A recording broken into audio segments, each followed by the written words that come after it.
Welcome to the Deep Dive. We're the show that tries to cut through the noise, get you the key insights on topics that, well, really matter.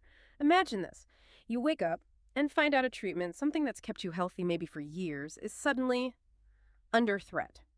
Not because it's unsafe, no, but because a regulator has, almost overnight it seems, decided to view it completely differently, and maybe even more startling. Our sources are suggesting this decision is deeply flawed and could even pave the way for a corporate monopoly. That's the reality right now for many patients using natural desiccated thyroid medicine. You might know it as DTE. In fact, we're hearing your access to this vital treatment could actually disappear in just 12 months. Okay, let's unpack this. Yeah, and what's fascinating here is, well, it's also quite unsettling, really. This isn't just about one single medication. This deep dive is for you, the listener, who wants to quickly get your head around the complex implications of these recent regulatory moves. We're looking at a critical point where, long-standing patient needs, the crucial role of pharmaceutical compounding, and regulatory power all collide. And the information we've looked at, it highlights some serious real-world impacts for patients. It could really disrupt access to treatments they depend on. Absolutely. So our mission today is to pull out the most important nuggets of knowledge from our sources on this. It's a pretty significant development. We'll focus on what it means for healthcare access, for your choices as a patient, and yeah, potentially soaring costs, especially with that stark 12-month deadline kind of hanging over everything. So maybe let's start with the basics. Compounding pharmacies. Our sources paint them as really key players in the system. They don't just fill standard prescriptions, right? No. They fill what the research calls critical care gaps. That's right. Things like personalized hormone therapy, tailored exactly to what someone needs, not just a, one-size-fits-all pill. And beyond that, they help solve drug shortages. They ensure quality when maybe the commercial options aren't there, or they just don't work for certain people. Yeah, they're kind of the unsung heroes in a lot of these niche medical areas. And this is exactly where natural desiccated thyroid extract, or DTE, has, historically fit right in. It's a medication with a really long history. Established, the articles we read emphasize it's been used safely for more than 100 years. 100 years, wow. Yet treating millions of Americans with hypothyroidism, its importance really shines for those patients who find that the synthetic options, the standard levothyroxine or T4 meds, they just don't cut it for them. DTE has both T4 and, crucially, T3 liothyronine, both hormones your thyroid produces that your body needs to regulate metabolism, energy, moods, all that. And those patient stories you mentioned earlier, Sarah and James, they really put a human face on this, don't they? It's not abstract. Exactly. We hear directly from patients in these sources. Like Sarah M., she says, I spent years on synthetic thyroid medications and still felt exhausted every single day. Switching to DTE gave me my energy back. If the FDA takes this away, I don't know what I'll do. It's quite powerful. Yeah, it really is. And James P. shared something similar. My blood work looked fine on synthetics, but I felt awful. He says his doctor switched him to DTE, and within weeks, I felt like myself again. Saved his quality of life, he says. So it's not just about lab numbers, it's about how people feel. Precisely. And even doctors, like an endocrinologist quoted Dr. Karen L., she says, for some of us, synthetic medications are not enough. Patients deserve the right to choose the treatment that works best for their bodies. That point about choice. Yeah. It feels central. So, okay, 100 years of safe use, clear patient benefit. What on earth is the FDA's rationale for shaking things up now so dramatically? Because here's where it gets really interesting. And like you said, potentially alarming for those patients. The FDA has recently decided to reclassify DTE. They're calling it a biologic. Now, for anyone following this stuff, a biologic usually means something complex, derived from living things, right? Like vaccines, gene therapies. Yeah. Very different from typical chemically made drugs. And this seemingly administrative move, it changes everything. It effectively stops compounding pharmacies from making DTE. That's the crux of it. And technically, it gets a bit dense, but the impact is huge. Historically, DTE was treated as a small molecule drug, basically a chemical compound, or in this case, naturally derived, but with well-defined active parts. But calling it a biologic, which, simply put, means it's seen as a complex product from living systems, that shifts its entire regulatory pathway. Right. And that immediately triggers the ban on compounding. It sets off this domino effect that could hit, potentially millions. So compounding pharmacies are out. That 12-month clock is ticking down. What are the main criticisms of this FDA decision that you found in the sources? Because it feels like a huge shift for such an old medicine. Well, if we connect this to the bigger picture, the criticisms laid out in the sources, they're pretty stark. They call the FDA's move arbitrary. They say it's based on dubious science, that it's contrary to FDA's own policy, and importantly, done without following any formal process. Okay, dubious science. Let's dig into that. What's the issue there? The core of the FDA's rationale, apparently, hinges on a protein called thyroglobulin. It's found in the pig thyroid glands used to make DTE. But, and this is key, the articles we reviewed clearly state thyroglobulin is an inactive ingredient. Inactive. Yeah, it just gets broken down in the stomach. It doesn't actually do anything to treat the hypothyroidism. Hang on, let me get this straight. The FDA is basing this whole reclassification, which stops compounding, on an inactive protein that our sources say just gets digested and has no therapeutic effect. That's exactly what the sources argue. That sounds like a technicality being stretched pretty thin. Is there any precedent for this? For changing a drug's entire category based on an inactive component? That's precisely the critique. It feels like pulling a rabbit out of a hat, according to these sources. The active ingredients, remember, are T4 and T3. Levothyroxine and liothyronine. Those are the well-studied thyroid hormones, small molecules, used for ages. The sources claim no precedent exists for reclassifying a drug solely because it contains an inactive protein.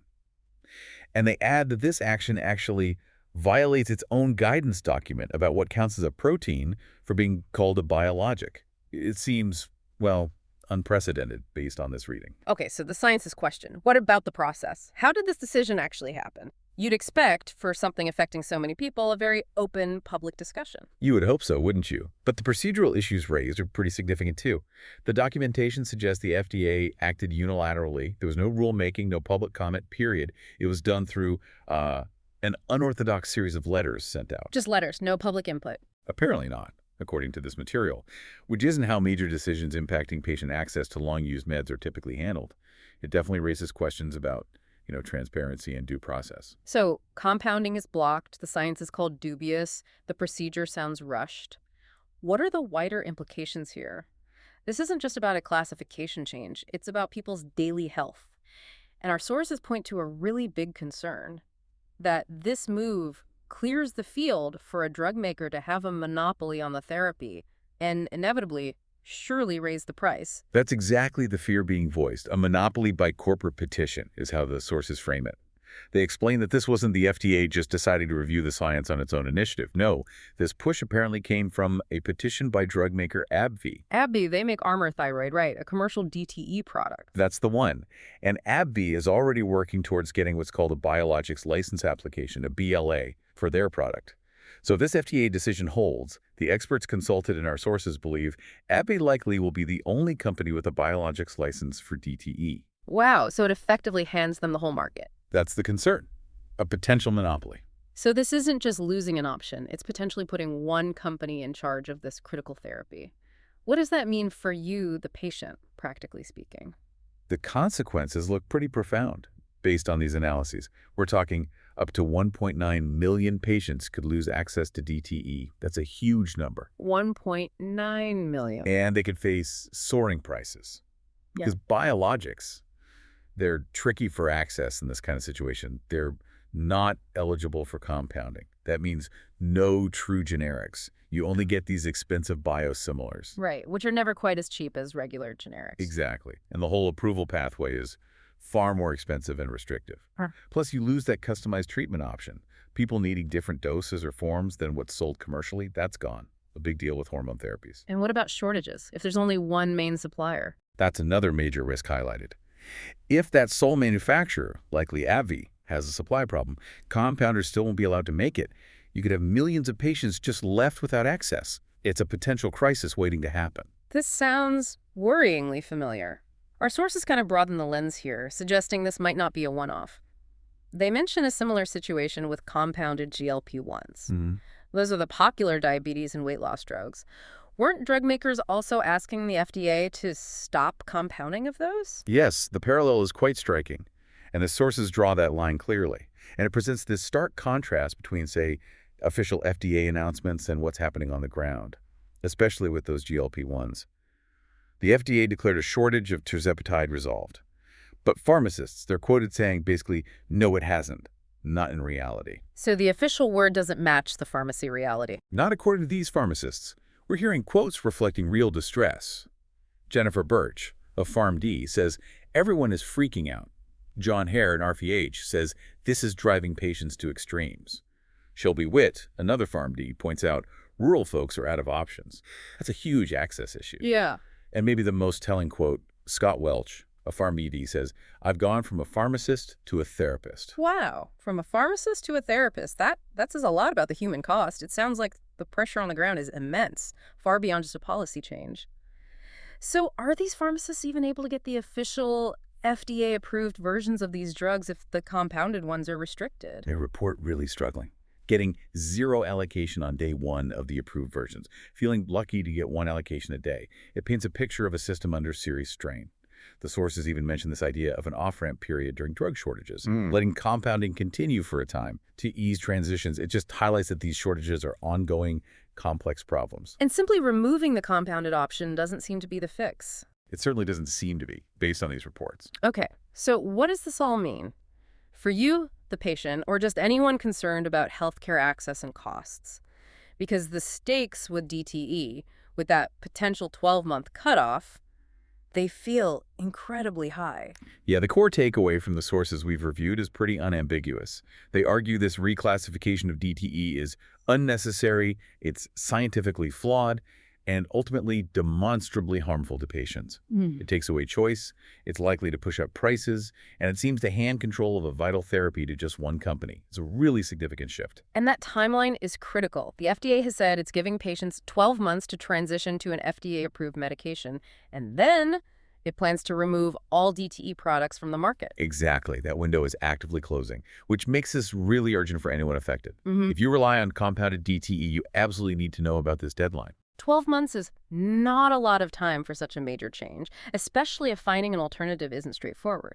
So the sources and the advocacy groups behind them, they are suggesting specific actions you can take. They're urging people to push back, specifically asking the FDA to reconsider, to keep DTE regulated as a small molecule drug, to reject a monopoly-driven reclassification, and fundamentally to protect patient-provider decision-making, keep DTE available. They really emphasize that every letter sent, every story, and every voice matters.